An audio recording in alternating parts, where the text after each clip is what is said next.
Apa kabar semuanya, teman-teman yang hadir di JPCC dan juga teman-teman yang sedang menyaksikan di online. Welcome to JPCC. Hari ini kita tetap masih dalam seri di bulan ini, yaitu tentang training, spiritual training. Tadi saya mau bilang perjuangan rohani, ternyata it's not perjuangan, latihan rohani.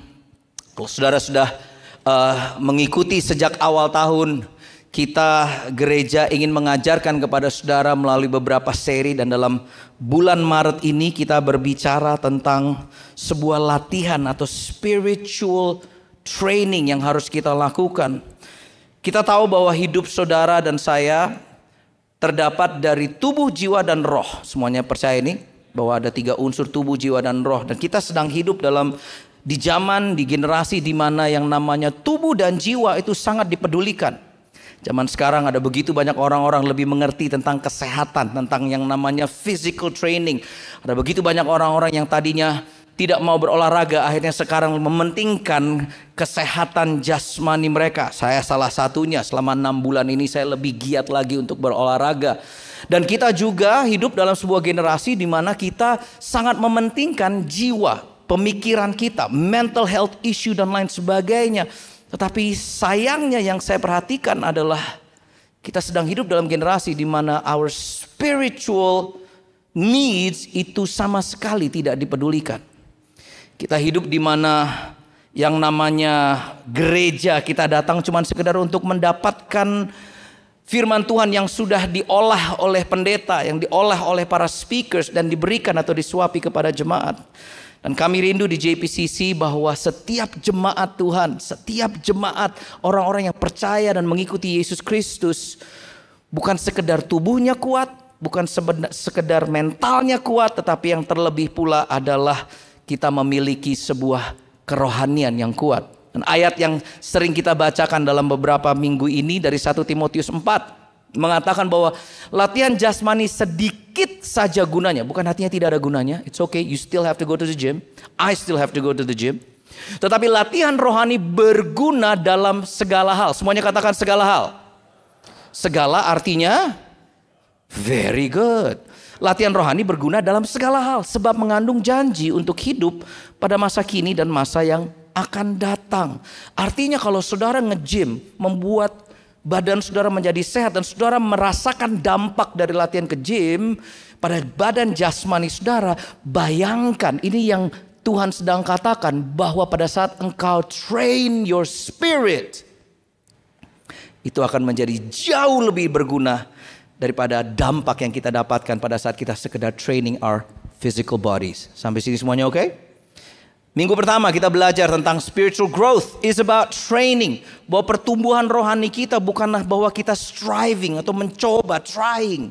Tetapi it's about training. Kita yang harus disiplin dan konsisten dalam melatih kerohanian kita. Minggu kedua kita diajarkan tentang bahwa kalau kita mau mencintai Yesus, itu adalah sama dengan mencintai firman Tuhan. Karena firman Tuhan mengajarkan bahwa Yesus datang ke dunia, bahwa He is Word made flesh. Bahwa Dia adalah firman Tuhan yang menjadi daging, menjadi manusia. Pertanyaan saya, siapa di sini yang mencintai Tuhan Yesus? Angkat tanganmu tinggi-tinggi. Jangan ikut-ikutan. Kalau saudara gak cinta Tuhan Yesus gak apa-apa. We're not gonna judge you. Tapi yang mencintai Tuhan Yesus, angkat tanganmu tinggi-tinggi. Yang benar-benar mencintai Tuhan Yesus, benar. Ntar dulu, benar. Kalau benar, kenapa saudara masih belum mencintai firman Tuhan? Langsung buru-buru tangannya diturunin semuanya. Minggu ketiga, minggu lalu kita belajar bagaimana caranya. Di gereja kami senang untuk kita mengajarkan hal-hal yang aplikatif yang kita bisa aplikasikan dalam kehidupan kita. Dan minggu lalu kita belajar bagaimana membaca Alkitab, dan kita menggunakan yang disebut sebagai Pastor Ari minggu lalu menjelaskan dengan sangat baik. O itu adalah observasi, I adalah interpretasi, dan A adalah aplikasi. Kalau kita lakukan itu saat kita membaca firman Tuhan, saya yakin dan percaya kerohanian kita pasti akan bertumbuh. Nah, di minggu keempat ini kita belajar tentang membangun kehidupan berdoa, a prayer life. Karena berdoa itu merupakan inti bagian inti dari spiritual training yang berguna dalam segala hal dan memiliki dampak yang tidak terbatas. Doa, prayer itu bagaikan nafas bagi orang percaya. So I'm gonna ask question. Saya mau bertanya ini dan saya mau saudara menjawab dengan jujur pada hari ini di JPCC Sutra Hall. Berapa banyak dari saudara yang percaya bahwa doa itu adalah peran yang sangat penting dalam kehidupan kita sebagai orang percaya? If you believe that prayer is so important in our daily life as a Christian, angkat tanganmu tinggi-tinggi. If you believe it. Okay, a lot of you mengangkat tangan. Okay, pertanyaan saya yang kedua dan saudara jujur. Berapa banyak dari saudara yang tadi mengangkat tangan yang bilang bahwa oh doa itu penting banget bagi kita sebagai orang-orang percaya, namun kita kesulitan mempunyai kehidupan doa yang konsisten dan yang dewasa? Angkat tanganmu tinggi-tinggi. Semua orang yang mengangkat tangan lagi. And this is the tension. And I think this is the very dichotomy. Ini ada yang membuat tension yang besar dalam kehidupan orang-orang di zaman sekarang ini. Bahwa semua dari kita percaya dan tahu dan yakin bahwa doa itu penting bagi kita orang Kristen. Tapi kok kenapa sangat sulit untuk kita bisa berkata bahwa kita mempunyai kehidupan berdoa yang konsisten. Dan hari ini saya akan mencoba untuk membantu saudara dengan apa yang saya bisa ungkapkan tentang apa sih itu doa dan bagaimana kita berdoa. Dan semoga hari ini bisa mengubah perspektif kita sebagai anak-anak Tuhan untuk kita bisa mempunyai sebuah kehidupan berdoa yang konsisten. Nah, pertanyaan saya yang terakhir, berapa banyak dari saudara yang mau mulai di tahun ini mempunyai kehidupan berdoa yang konsisten, yang dewasa, dan yang disiplin di hadapan Tuhan? Angkat tanganmu tinggi-tinggi, church. Jangan turunkan, saya mau malaikat Jibril mencatat setiap tangan-tangan yang mengangkatnya, karena saudara yang mengangkat tangan. Amin. Saudara mau belajar? Doa merupakan nafas hidup orang percaya. Dan sama seperti dengan membaca Alkitab, kedisiplinan dalam berdoa adalah sebuah tanggung jawab untuk meneladankan kehidupan para pengikut Kristus. 1 Timotius mengatakan begini, ayat yang ke-11 dari pasal yang ke-4. Ajarkanlah semuanya itu dan suruhlah orang-orang menurutinya. Janganlah membiarkan seorang pun menganggap engkau rendah karena engkau masih muda, yang sering kita baca. Don't let anyone menganggap kamu rendah cuma gara-gara kamu usianya masih muda. Sebaliknya hendaklah engkau menjadi apa? Menjadi teladan bagi orang-orang percaya dalam percakapanmu dan kelakuanmu, dalam cara engkau mengasihi sesama dan percaya kepada Yesus Kristus, dan dengan hidupmu yang murni. Saya sering katakan bahwa kita bukan dalam krisis pengajaran dalam gereja, dalam kekristenan di zaman sekarang. Ada begitu banyak orang-orang yang pintar mengajar, ada begitu banyak pengajaran yang hebat yang saudara bisa temukan di YouTube, saudara bisa temukan di Revival dan di semua apps dan lain sebagainya. Kita sedang berada dalam krisis keteladanan. Karena banyak orang yang bisa mengajar belum tentu hidupnya menjadi teladan. Kalau saya berbicara seorang teladan, itu bukan tanggung jawab para pendeta-pendeta saja. Malah yang lebih penting adalah saudara. Saat saudara keluar dari gereja, kehidupan saudara yang menjadi teladan seperti yang Timotius katakan.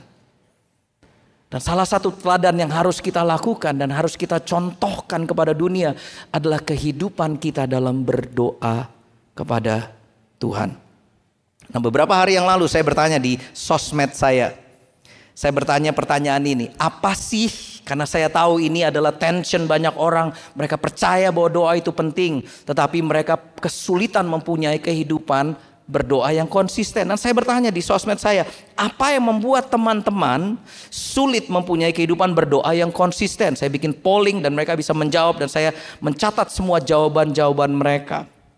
Dari semua, ada begitu banyak saudara-saudara teman-teman yang menjawab pertanyaan itu di sosmed saya. Dan mereka ada 4 alasan yang saya rangkum mengapa kita sulit memiliki kehidupan berdoa yang konsisten. Nah, saya akan bacakan beberapa jawaban dari teman-teman yang menjawab. Dan saya mau saudara melihat dari 4 ini kira-kira saudara ada dalam kategori yang mana. Ada 4 alasan ini. Yang satu, kita mudah terganggu, we're distracted. Yang kedua, kita tidak percaya diri. Banyak dari mereka feel guilty atau tidak confident untuk masuk dalam hadirat Tuhan. Banyak dari mereka itu mementingkan diri sendiri, selfish. Mereka berdoa untuk keinginan atau kemauan diri mereka sendiri. Dan mereka juga lazy, malas. Kurang iman itu adalah rangkuman saya yang keempat. Ini jawaban beberapa dari mereka. Kemalasan dan kecapean membuat saya sulit untuk berdoa, pastor. Oh, karena saya merasa doa saya tidak dijawab-jawab oleh Tuhan, maka itu percuma semua doa saya. Mereka kurang iman. Bingung mau ngomong apa. Tidak confident, tidak percaya diri. No confidence in the presence of God. Terlalu banyak distraction, pastor. Mereka ngomongnya. Mereka scrolling sosmed. Lebih penting nonton K-drama daripada doa kadang-kadang, pastor. Shalom. Ada yang berkata karena malam-malam pinginnya nonton Netflix. Oh, karena addicted scrolling, pastor. Ada yang mereka banyak berkata begini, mereka merasa nggak layak karena banyak dosa dan kesalahan yang mereka terus ulang. Ada yang berkata begini, karena ada dosa yang di dalam diri saya yang saya belum bisa ampuni. Itu saya agak bingung, karena seharusnya dia minta ampunnya sama Tuhan, bukan kepada diri sendiri. Tetapi it's guilt, tidak percaya diri, guilt, no confidence. Ada yang berkata begini, takut salah berdoa, pastor. Takut salah ngomong ke Tuhan. Wow. Ada yang nulisnya begini, kesibukan duniawi, pastor. Wow, duniawinya apa? Dia nggak tulis. Padahal dia lupa bahwa kita hidup dalam dunia. Semua kesibukan kita, kesibukan dunia. Iya kan? Ada yang berkata susah fokus dan susah berkomitmen.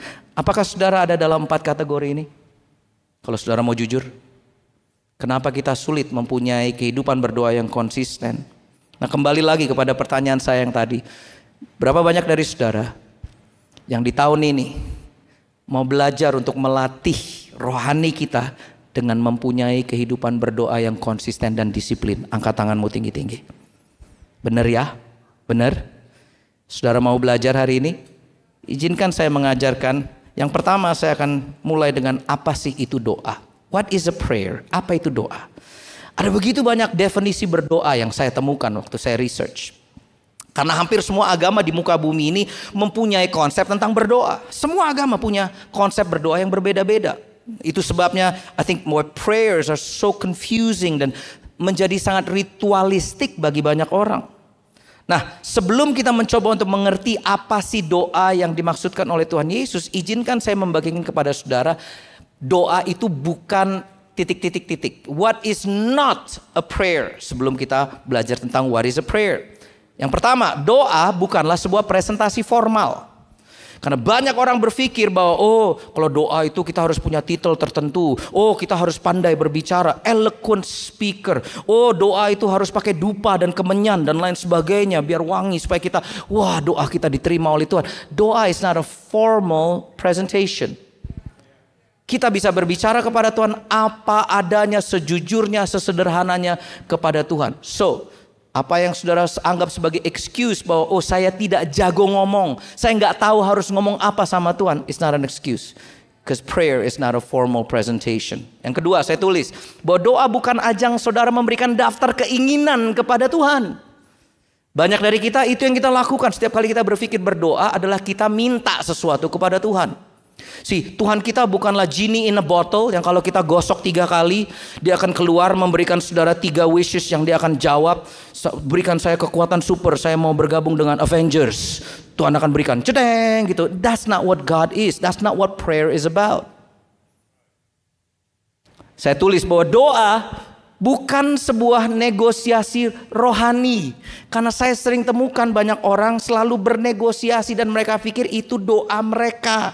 Di mana mereka bisa berkata begini sama Tuhan, Tuhan, kalau aku bisa jadian sama dia, Tuhan, aku berjanji akan berhenti merokok. Negosiasi. Tuhan, kalau aku dapat kerjaan ini, aku berjanji minggu ini pun aku register masuk date dan rajin ke gereja. Negosiasi. Atau mereka berkata, mungkin dengan marah, mereka berkata begini sama Tuhan, kalau saya nggak dapat promosi kerjaan ini, Tuhan jahat, saya nggak akan ke gereja lagi. Bahkan online service pun saya nggak mau nonton.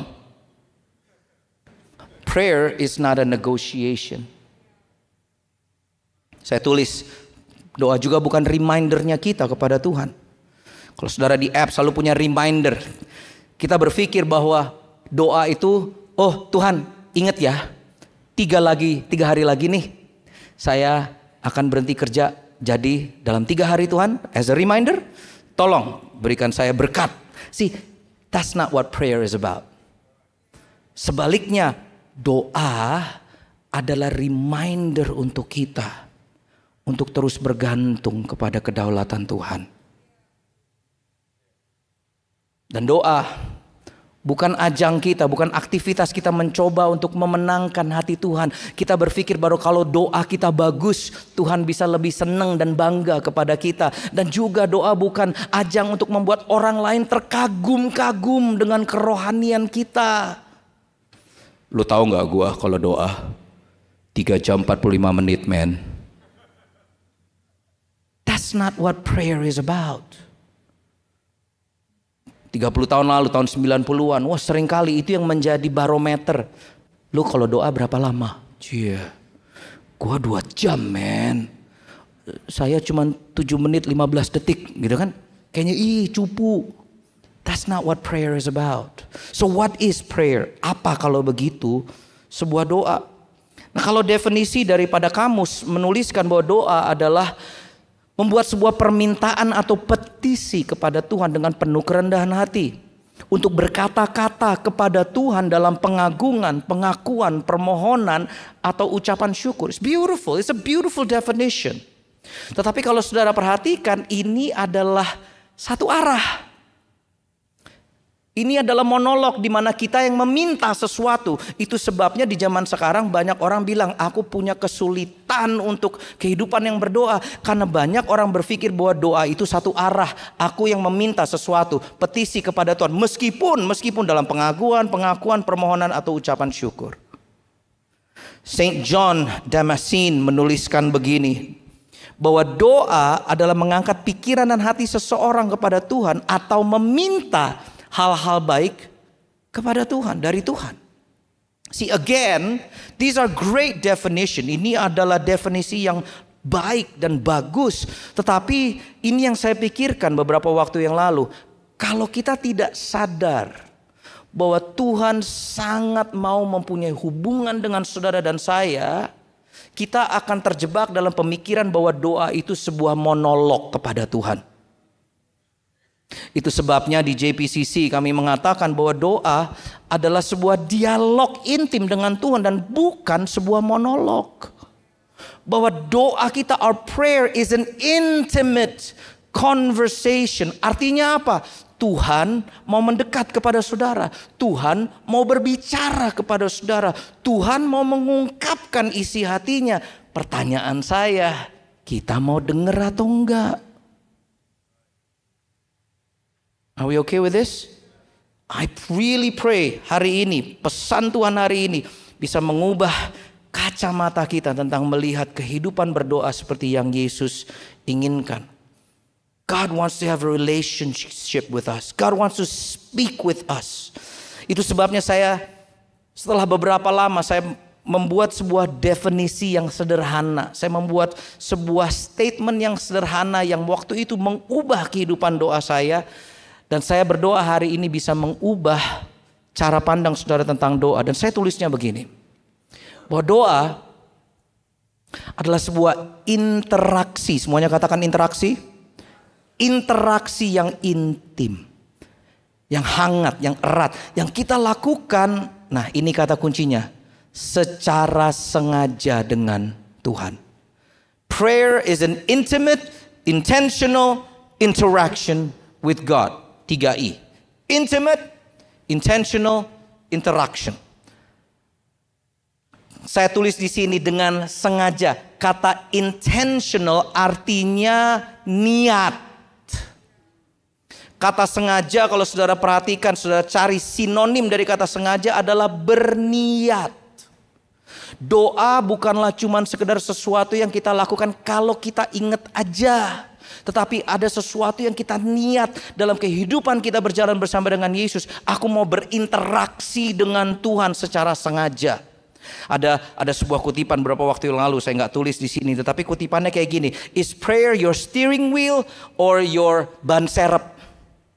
Apakah doa itu setir pengemudi saudara, setir mobil saudara, atau doa itu cuma sekedar ban serep? Seringkali kita lakukan, apa yang kita lakukan adalah kita membuat doa cuma sekedar sebagai ban serep kita. Kita berdoa kalau kepepet aja. Dan yang benar-benar percaya ini katakan, aduh. Because that's the truth. That's why our prayer life is so disjointed dan tidak konsisten. Karena kita tidak berpikir bahwa doa itu sesederhana sebuah interaksi yang hangat dengan Tuhan yang kita lakukan dengan sengaja. Seperti saya berinteraksi dengan sengaja dengan istri saya, dengan anak-anak saya. Berapa dari saudara yang punya orang-orang yang saudara kasihi? Kalau saudara punya orang-orang yang saudara kasih, saudara non-stop mau chatting sama dia, kasih tahu saudara ngapain, saudara lagi makan apa, saudara tunjukin, babe aku lagi makan ini, betul kan? Sengaja kita berinteraksi. Dan kenapa saya tulisnya interaksi dan bukan kata berkata-kata? Saya tidak tulis bahwa doa adalah sebuah kata-kata intim yang kita lakukan. No. Interaksi. Karena apa? Seringkali yang saya temukan dalam 30 tahun saya berjalan bersama dengan Tuhan. Doa yang luar biasa. Bahkan gak ada kata-kata yang bisa kita keluarkan. Betul? Bahkan pada saat kita gak tahu harus ngomong apa, Tuhan sudah tahu. Dan ini benar-benar apa yang ditulis dalam Roma 8:26 mengatakan roh Allah juga menolong kita dalam kelemahan kita. Karena sebenarnya kita tidak tahu apa yang perlu kita doakan. Banyak teman-teman tadi bilang, aku gak tahu harus ngomong apa sama Tuhan. Tenang aja. Karena sebenarnya kita tidak tahu apa yang perlu kita doakan. Tetapi rohnya sendiri berdoa untuk kita dan menyampaikan permohonan kita kepada Allah. Dengan seruan yang penuh perasaan dan dengan cara yang tidak bisa dijelaskan oleh bahasa manusia. Allah tahu semua isi hati orang. Dia juga tahu sedalam-dalamnya permohonan yang disampaikan oleh rohnya ketika roh itu menaikkan doa bagi kita. Umat yang sudah disucikan Allah. Permohonan roh itu, perhatikan. Permohonan roh itu, ini yang penting. Selalu sesuai dengan kehendak Allah sendiri. Sesuai dengan kehendak Allah sendiri. Maka itu, yakinlah. Nah ini lagu yang tadi kita nyanyi. Maka itu, yakinlah bahwa di balik segala sesuatu yang saudara dan saya alami, Tuhan turut bekerja. Mengatur semuanya itu. Untuk apa? Menghasilkan kebaikan bagi kita yang mengasihinya. Sebab kita adalah orang-orang yang sudah Dia pilih sesuai dengan rencananya. Itu sebabnya saya tulis, prayer is an intimate, intentional interaction. Yang penting adalah kita berinteraksi. Kalau saya chatting sama istri saya, tidak harus 300 paragraf panjangnya. Yang penting saya senang untuk bisa berinteraksi dengan orang-orang yang kita kasihi. Nah mungkin saudara berkata begini, loh kalau begitu, kalau memang Tuhan sudah tahu apa yang ada di hati kita, ngapain kita harus berdoa, pastor? Tuhan juga udah tahu kok. Betul. But here's my answer. Bahwa doa kita bukanlah untuk mengubah pikirannya Tuhan. Tetapi doa kita adalah untuk mengubah hati kita. Agar hati kita menjadi sejajar, selaras dengan hatinya Tuhan. Are you getting this? Oswald Chambers, one of my favorite books yang saya baca dalam hidup saya. Saya sudah baca ini 3 kali. Judulnya My Utmost for His Highest. Dia menuliskan begini, bahwa inti dari doa kita bukanlah sekedar untuk mendapatkan jawaban dari Tuhan. Sih banyak dari tadi yang bilang, oh jawaban saya nggak dijawab oleh Tuhan, doa saya nggak dijawab sama Tuhan. Inti dari doa kita bukanlah sekedar mendapatkan jawaban dari Tuhan, tetapi agar kita memiliki kesatuan yang sempurna, oneness, dan utuh dengannya, wholeness with God. Itulah tujuan daripada kita berdoa. Karena kalau saudara mengerti ini, kehidupan berdoa saudara dan saya pasti akan diubahkan. Karena doa yang mengubahkan saudara. Bukan kita berdoa untuk Tuhan mengubah pemikiran dia. Bukannya kita begging Tuhan to change his mind. Tetapi doa supaya kita bisa selaras dengan apa yang Tuhan mau. Bukan kehendakku, namun kehendakmu yang terjadilah. Are you okay with this? Dan interaksi ini bisa kita lakukan kapan saja. 24 jam dalam sehari kita bisa berinteraksi demikian. Itu sebabnya saya tulis bahwa doa bukan sekedar sebuah aktivitas yang kita lakukan. Tetapi doa adalah cara saudara dan saya hidup. It's our way of life. It's not just an activity yang kita lakukan pada waktu bangun tidur saja. Aduh, aku buru-buru lupa berdoa. Doa bukan aktivitas yang kita lakukan sebelum kita makan saja atau pada waktu sebelum kita tidur. Tetapi kalau kita sadar bahwa doa adalah is an intentional, intimate interaction with God, saudara bisa berdoa kapan saja, di mana saja. Itu sebabnya setiap kali saya di interview, apalagi dulu sering banget di interviewnya itu selalu pertanyaannya kayak gitu. Kalau Kasit nih jam teduhnya itu jam berapa dan berapa jam? Saya bilang, oh jam teduh saya itu 24 jam dalam sehari. Jam doa saya selama saya masih bangun, selama saya masih awake, I am constantly praying with God. It's the truth. Saat saya sedang berdiri di hadapan saudara pun, saya dari tadi berdoa kepada Tuhan. Bantu saya Tuhan, bantu saya Tuhan. Bikin supaya menitnya berhenti Tuhan, karena saya masih banyak yang ingin saya bagikan Tuhan. I'm interacting with God. Are you okay with this? Doa adalah cara kita hidup. It's as simple as saying thank you pada saat saudara lagi minum kopi yang enak banget. Saudara pernah nggak minum kopi yang enak banget? Thank you Jesus, enak banget ini. That's your prayer. You're interacting. Artinya begini, kita aware of the presence of God in our lives constantly. Kita lagi kerja, kita lagi di kantor, kita lagi di sekolah, dimanapun kita lagi ngobrol, kita lagi nonton, kita lagi baca koran, saya lagi sama teman-teman, saya lagi sama keluarga. I'm constantly interacting with God. Saya lagi di ruang tamu ngelihat anak-anak saya ngumpul, kita ngobrol. Tiba-tiba bisa berkata, terima kasih Tuhan, aku mempunyai keluarga yang seperti ini. Terima kasih Tuhan. Isn't that prayer? Kenapa kita menjadikan doa menjadi sebuah aktivitas saja? Yang kedua adalah bagaimana kita berdoa. Kalau tadi adalah apa itu doa, yang kedua adalah bagaimana kita berdoa. Matius 6. Yesus mengajarkan bagaimana kita berdoa. Ada begitu banyak pengajaran tentang doa, tetapi saya suka mengutip dari Matius 6 karena Yesus sendiri yang mengajarkan bagaimana, how to pray, bagaimana kita berdoa. Dan Yesus mengajarkan begini. Janganlah kamu berdoa seperti orang-orang yang munafik. Karena mereka suka berdiri memamerkan dirinya dengan berdoa di depan umum, di rumah-rumah pertemuan atau di simpang-simpang jalan. Aku menegaskan kepadamu, hanya itulah upah mereka. Yesus bilang begini, doa itu bukan untuk pencitraan. Doesn't matter kalau kamu jago ngomong atau tidak, doa itu bukan untuk pencitraan. Yesus katakan, sebaliknya, perhatikan ini. Waktu kamu berdoa, masuklah ke kamarmu, tutuplah pintu. Berdoalah kepada Bapamu dan Dia ada di tempat tersembunyi dan menyaksikan apa saja yang dilakukan secara tersembunyi. Maka Dialah yang akan memberi upah kepadamu secara terang-terangan. Saya akan bacakan dalam bahasa Inggrisnya dalam The Message Bible karena sangat bagus banget. Dikatakan begini, here's what I want you to do, katanya Yesus. Find a quiet, semuanya katakan quiet. Find a quiet, secluded place.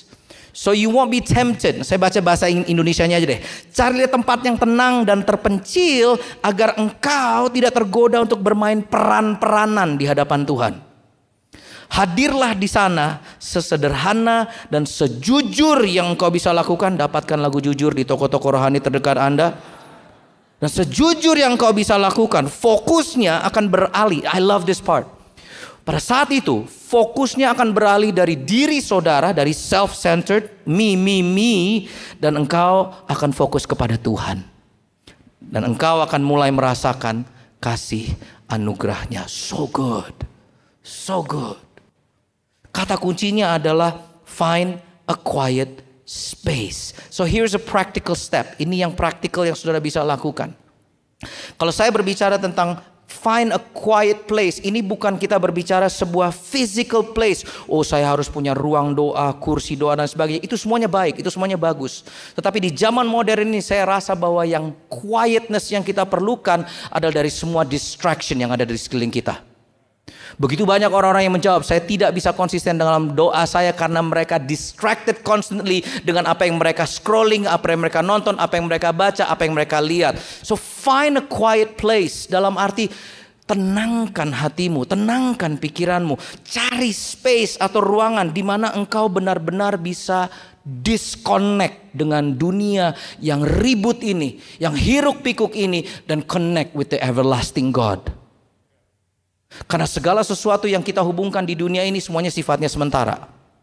Semua godaan, semua tipuan dunia, semua yang kita setiap hari senang untuk bisa rasakan, mendapatkan all that adrenaline rush dari semua yang kita try to disconnect dari itu semua. Dan coba berlatih diri kita untuk terhubungkan dengan Bapa di surga yang kekal. Are you okay with this? Put aside your phone. Stop scrolling. Tutup laptop saudara, matikan Netflix, YouTube, dan buka firman Tuhan dan simply connect with God.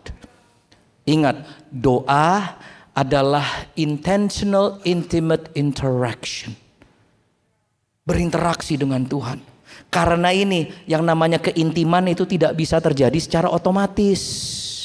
Betul?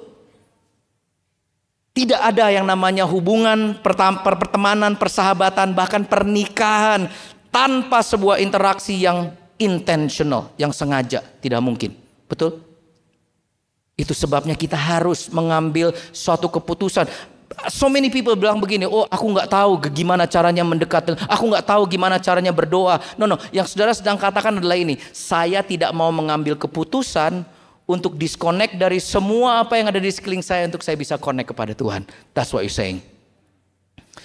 Because if it's important to you, you will make a way. You will find a way. But if it's not important for you, you will give me an excuse. Saudara cuma kasih alasan saja. Dan seringkali yang kita katakan bahwa oh hidup doaku itu gak konsisten. Itu semuanya alasan. Karena apa? Saudara belum menganggap connect dengan Tuhan itu penting dalam hidup saudara.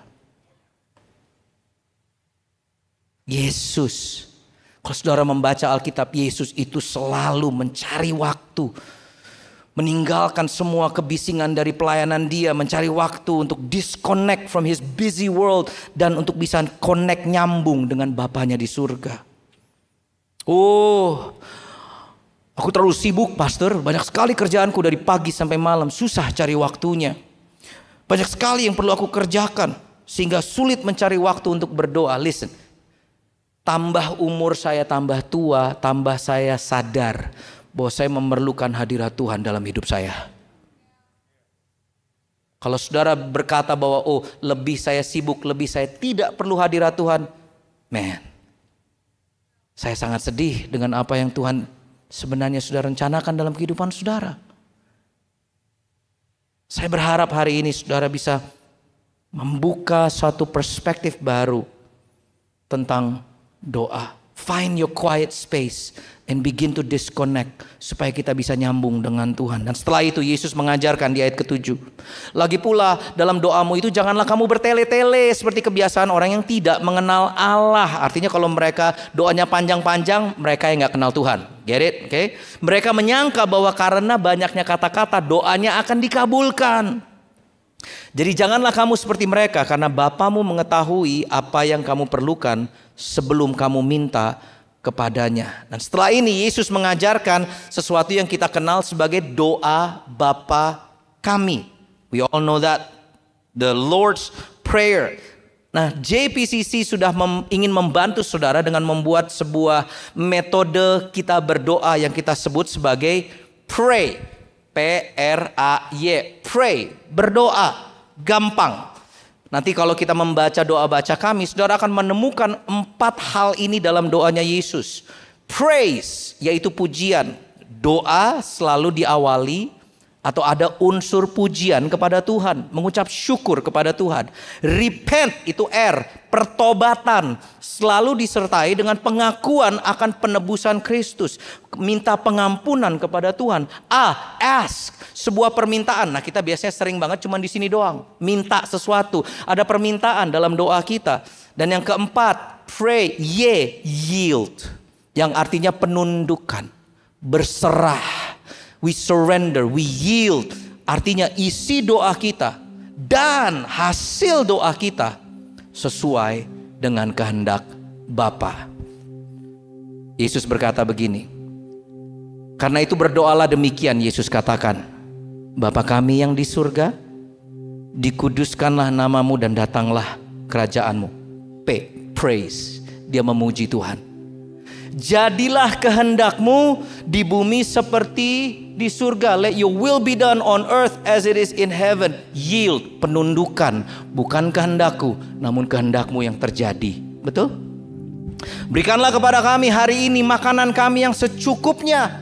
Ask, dia meminta. Aku meminta Tuhan, kau berkati kami hari ini. Dan ampunilah kami akan kesalahan kami, seperti kami juga mengampuni orang yang bersalah kepada kami. Repentance. Aku bertobat Tuhan, ampuni aku. Aku banyak salah hari ini. Ampuni aku seperti Engkau, aku pun ingin mengampuni orang lain. Repentance, pertobatan. Dan setelah itu, dan janganlah membawa kami ke dalam pencobaan, tetapi lepaskanlah kami daripada yang jahat. Sebuah permintaan lagi, ask. Aku minta Tuhan, lepaskan kami dari yang jahat.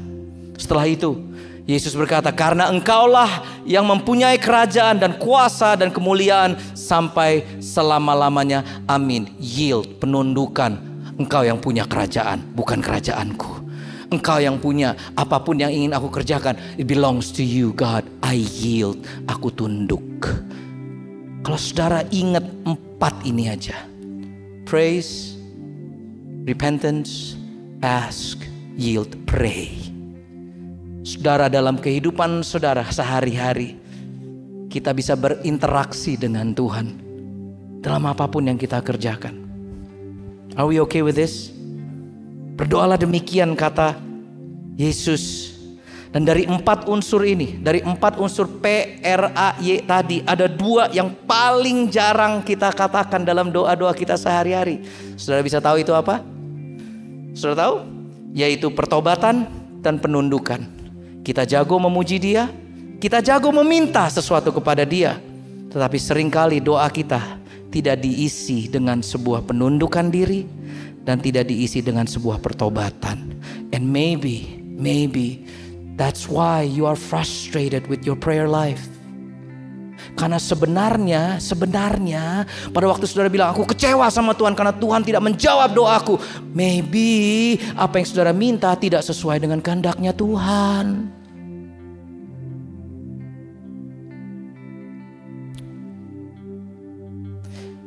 Sudah berjalan 6 tahun lebih saya masih mengidap penyakit saya yang bernama Meniere Syndrome. Dari 6 tahun yang lalu sampai sekarang kondisinya malah tidak membaik karena belum ada obatnya. Saudara mungkin sudah dengar ini.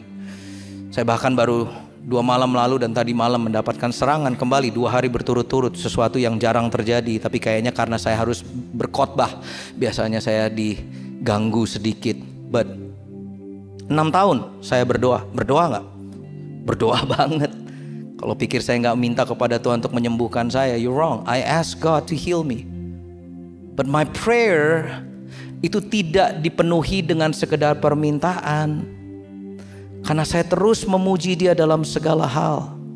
Karena terus saya berserah kepada Tuhan. Dan saya selalu berkata, Tuhan kalau boleh aku mendapatkan kesembuhan. I know you're able. Aku tahu Engkau sanggup Tuhan. Tetapi saya selalu akhiri doa saya dengan kata-kata ini. But not my will be done, but let your will be done. Karena meskipun kalau Tuhan sembuhkan aku akan tetap mengucap syukur dan memuji Engkau. Dan kalaupun aku tidak atau belum diberikan kesembuhan, aku akan tetap memuji dan mengucap syukur karena Engkau baik. That's how we interact.